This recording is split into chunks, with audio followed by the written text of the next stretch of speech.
The radar operator reports the surface contacts at 0200 hours on October 25, 1944. Chief Petty Officer James Patterson, manning the SK air search radar aboard USS New Jersey, has detected what appears to be a major Japanese surface force emerging from San Bernardino Strait, approximately 40 miles northeast of Admiral William Halsey's Task Force 38. Halsey's fleet is steaming north, chasing Japanese carriers spotted earlier. The Third Fleet's battleships, including New Jersey, serving as Halsey's flagship, are the only American heavy units in the area.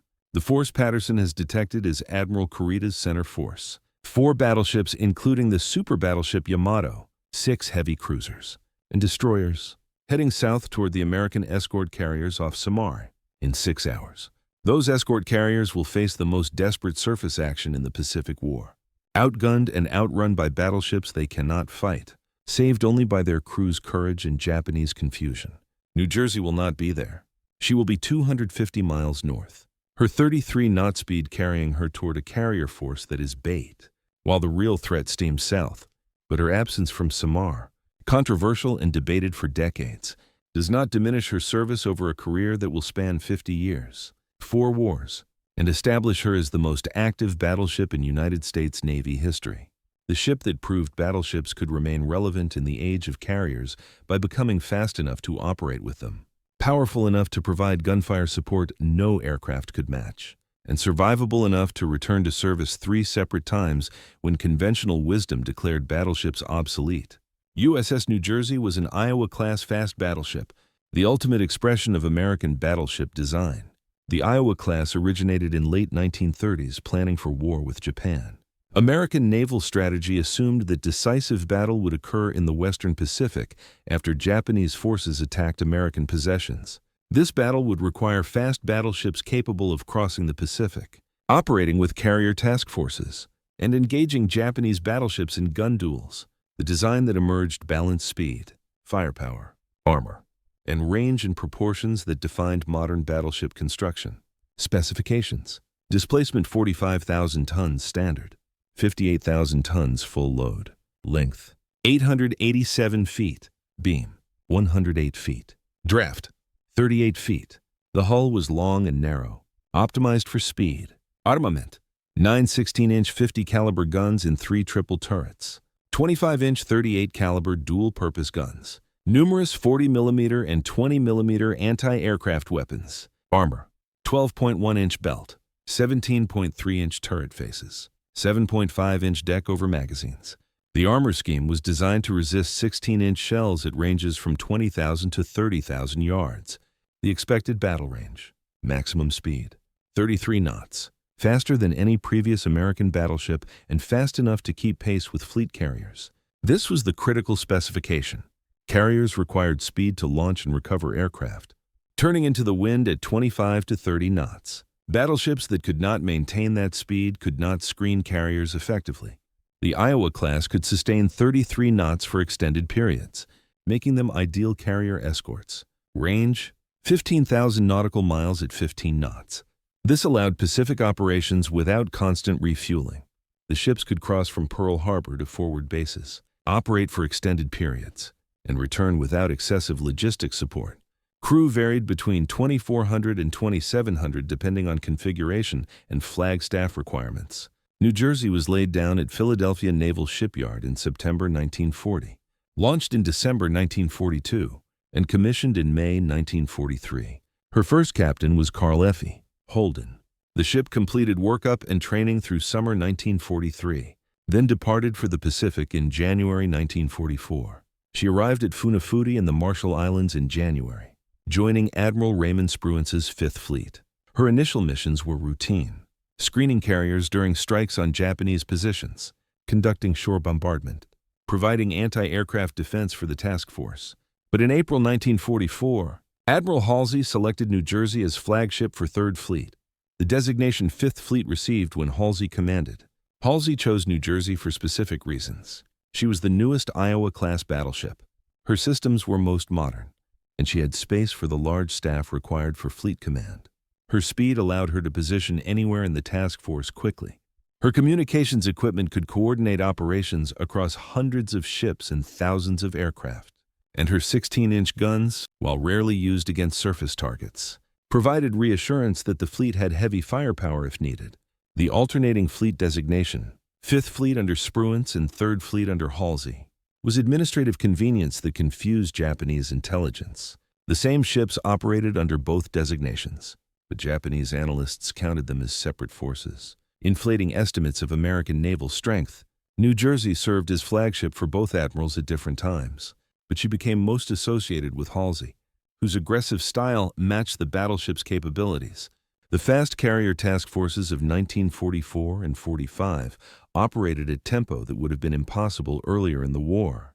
They conducted strikes across thousands of miles of ocean, hitting targets from the Philippines to Japan itself, withdrawing before Japanese forces could respond, then hitting again days later at different locations.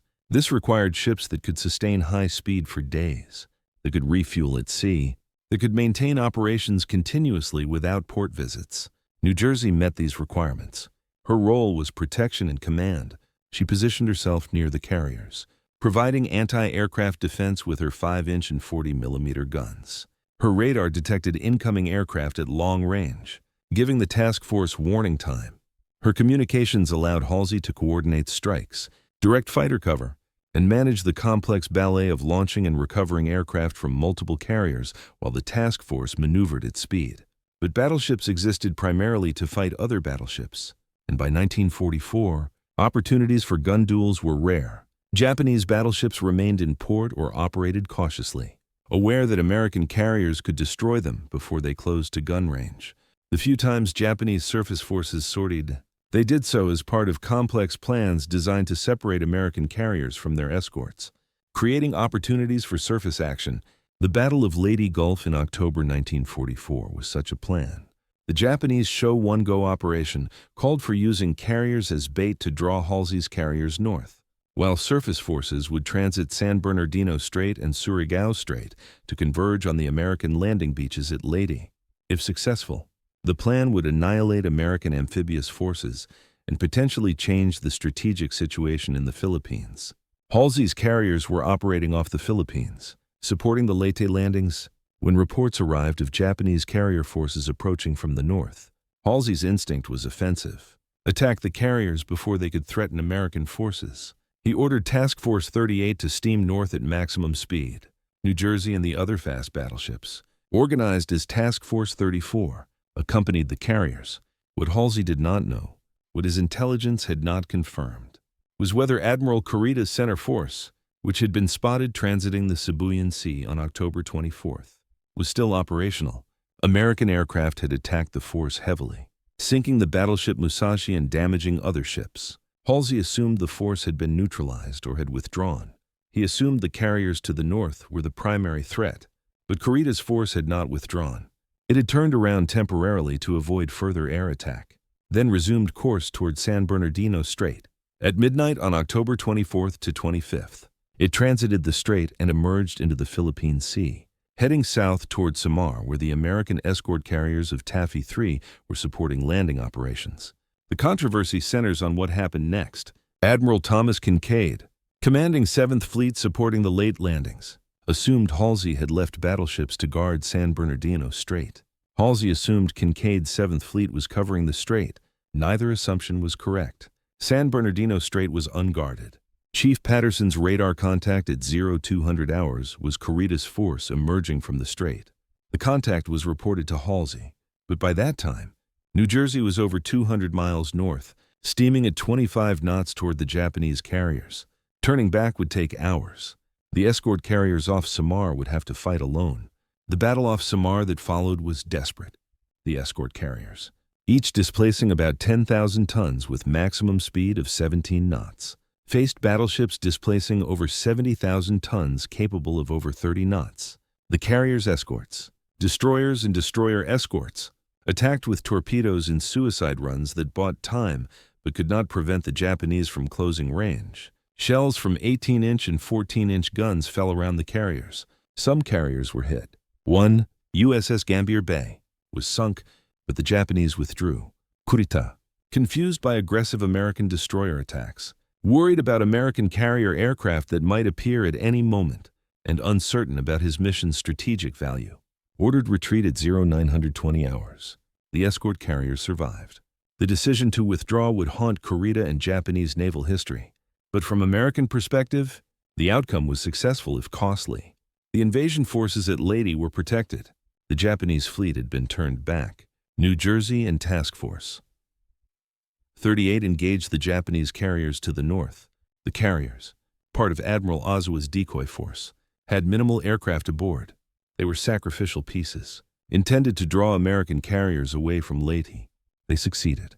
Halsey's aircraft attacked throughout October 25th, sinking 4 carriers. But the attacks did not involve New Jersey directly. Her role was escorting the carriers conducting the strikes, providing anti-aircraft defense, and serving as Halsey's command post.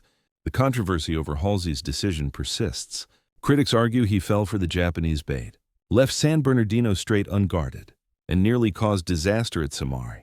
Defenders argue he made reasonable assumptions based on available intelligence, that his responsibility was destroying Japanese naval power, not guarding straits, and that the outcome vindicated his decisions. The debate is unresolvable because it depends on counterfactuals.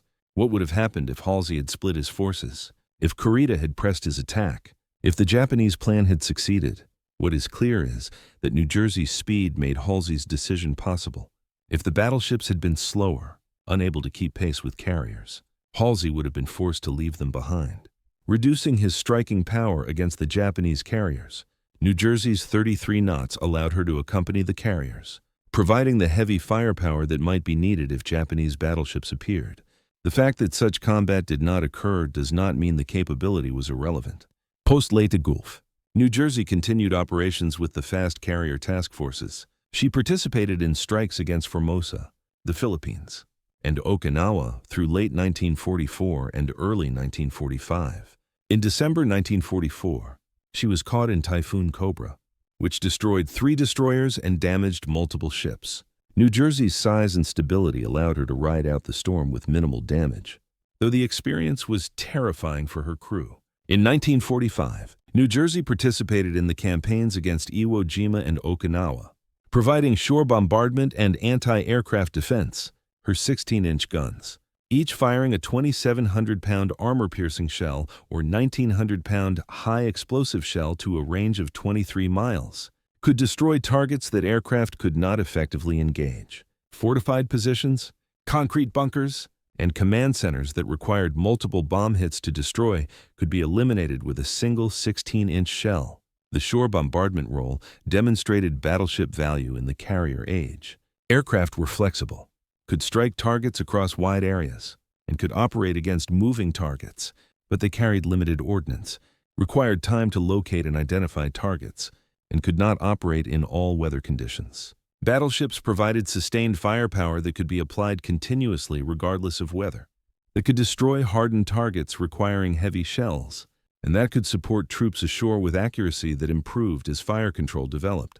New Jersey fired thousands of 16-inch shells during shore bombardment missions. Each shell represented resources: the shell itself, the powder charge, the barrel wear that required eventual replacement.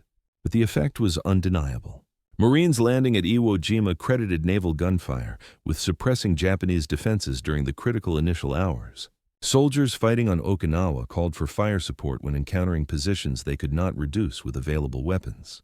The battleships provided that support, becoming artillery platforms for forces ashore. The war ended in August 1945 with New Jersey in home waters, preparing for the invasion of Japan that never came. She entered Tokyo Bay on September 17th, witnessing the formal surrender that had occurred weeks earlier on the battleship Missouri. Her war service had lasted 19 months, January 1944 to September 1945. In that time, she had steamed over 200,000 miles, operated with fast carriers from the Marshall Islands to Japan, served as flagship for the Third Fleet's most aggressive operations, and established her reputation as the ship that could go anywhere at any speed.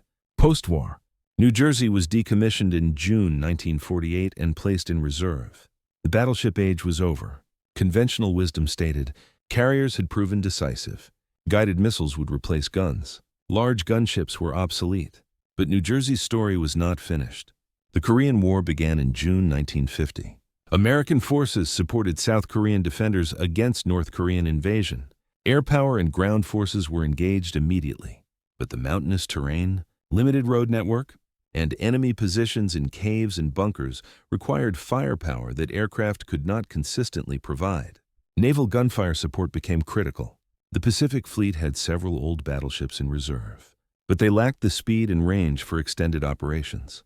New Jersey was recommissioned in November 1950.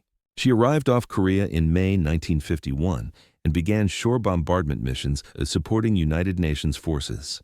Her 16-inch guns fired on North Korean positions, supply lines, and infrastructure. The effects were substantial. Railroads were destroyed. Bridges collapsed. Command posts were demolished. Enemy forces learned to fear the sound of 16-inch shells, distinctive rumbling that gave seconds of warning before impact. The Korean War demonstrated that shore bombardment remained relevant. The missions were unglamorous, steaming slowly parallel to shore, firing at coordinates provided by spotters, adjusting fire based on observed impacts. But the results were measurable. Enemy positions destroyed. Friendly forces supported. Tactical objectives achieved. New Jersey remained on station for 6 months, firing thousands of shells, before returning to the United States for maintenance. She was decommissioned again in August 1957, her machinery worn from 7 years of post-war service. The interval between Korean War service and Vietnam reactivation lasted over a decade. Technology advanced. Guided missiles became standard. Nuclear power was introduced. The battleship age seemed definitively over. But the Vietnam War created demand for naval gunfire that aircraft could not satisfy. Close air support required clear weather and positive target identification. Naval gunfire could be delivered in poor visibility, controlled by ground spotters, and sustained continuously regardless of aircraft availability. In December 1967, the decision was made to reactivate New Jersey for Vietnam service. The reactivation was controversial. Critics argued that resources spent on a battleship would be better invested in modern systems. Supporters argued that no weapon system could match 16-inch guns for shore bombardment. New Jersey was modernized with updated electronics, improved communications, and enhanced crew spaces. She recommissioned in April 1968 and deployed to Vietnam in September. Her Vietnam service lasted 9 months, September 1968 to March 1969. She fired over 6,000 rounds of 16-inch ammunition and 15,000 rounds of 5-inch ammunition, supporting American and South Vietnamese forces throughout her deployment. Effectiveness was difficult to quantify. Shore bombardment did not win battles visibly the way airstrikes or ground combat did, but friendly forces consistently requested fire support, suggesting they found it valuable.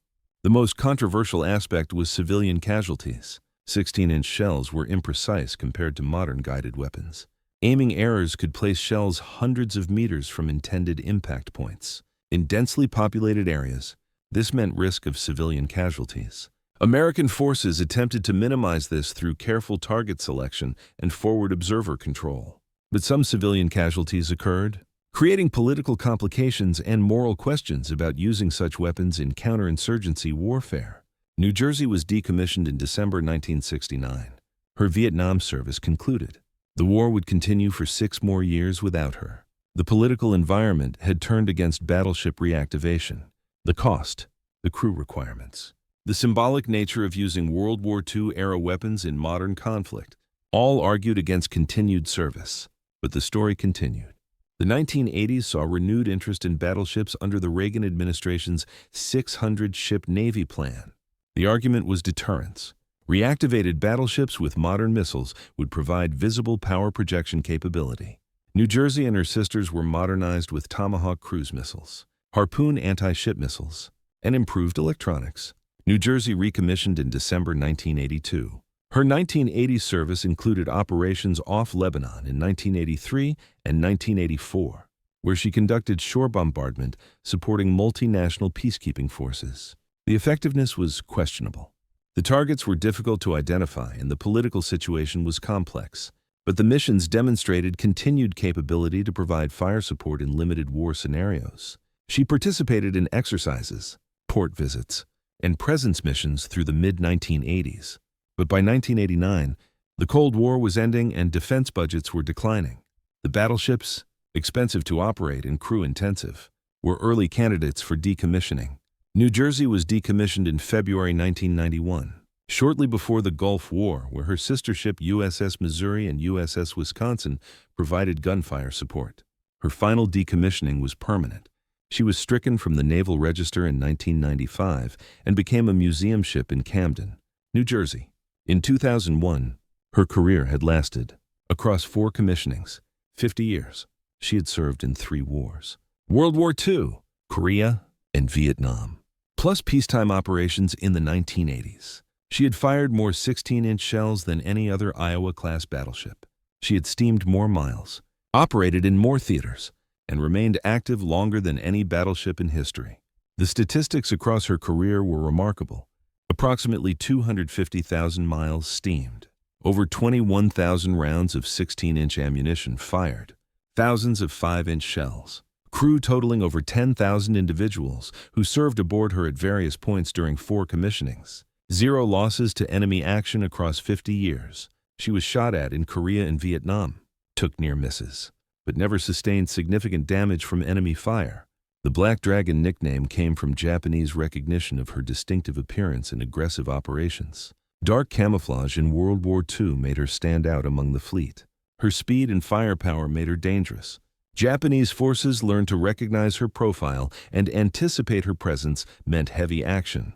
The nickname stuck. Used by her own crew with pride, the question of battleship relevance in the missile age remains debated. Critics point out that modern precision-guided weapons can achieve effects that required 16-inch shells. With less risk and cost, supporters note that no missile system can match the sustained firepower of battleship guns, that shore bombardment remains relevant, that visible power projection has political value. Both sides have valid points. The reality is that battleships remained useful in specific scenarios, but not useful enough to justify their costs compared to alternatives. New Jersey's 50-year career proved that ships properly maintained can remain effective far beyond their expected service lives. The Iowa class was designed in the late 1930s for a war that began in 1941. That war ended in 1945. But the ships designed for that war remained capable through Korea in the 1950s, Vietnam in the 1960s, and Lebanon in the 1980s. The fundamental capabilities, speed, firepower, protection, remained relevant even as technology advanced around them. At 0200 hours on October 25, 1944, Chief Patterson detected Japanese battleships that New Jersey would not engage. The detection was important. The report went up the chain, but the decision that mattered was made by Halsey based on strategic considerations that transcended any individual contact. New Jersey's role was carrying the admiral, providing the platform for command, steaming wherever needed at whatever speed required. That role, being the ship that could go anywhere and do anything, defined her service across 50 years. She operated with fast carriers in World War II. Providing protection and command capability, she bombarded shore positions in Korea. Providing firepower that ground forces needed, she returned for Vietnam, demonstrating that old ships could still serve new needs. And she came back again in the 1980s, showing that battleships still had symbolic and practical value even in the missile age. The longest-serving battleship in history survived not because she was most powerful or most modern, but because she was most flexible. Her speed allowed her to operate with carriers when carriers dominated naval warfare. Her guns allowed her to provide shore bombardment when ground forces needed support. Her size allowed her to carry modern missiles when missiles became standard weapons. She adapted to changing requirements across 50 years, proving that good design properly maintained can outlast predictions of obsolescence. The Black Dragon's legacy is not single battle or dramatic engagement. She was present at Lady Gulf, but did not fight the gun duel she was built for. She bombarded Korea and Vietnam, but the results were tactical, not strategic. She carried Tomahawks in the 1980s, but never fired them in combat. Her legacy is endurance, serving across 5 decades, 3 wars, and 4 commissionings, demonstrating that the best ships are not those built for specific wars, but those designed with enough capability and flexibility to remain relevant as wars and technology change. 50 years of service, 13 battle stars across 3 wars, over 21,000 rounds fired, and a museum in Camden where visitors can see the ship that proved battleships could survive the age of carriers by being fast enough to operate with them, powerful enough to support forces ashore, and adaptable enough to remain useful long after conventional wisdom declared them obsolete.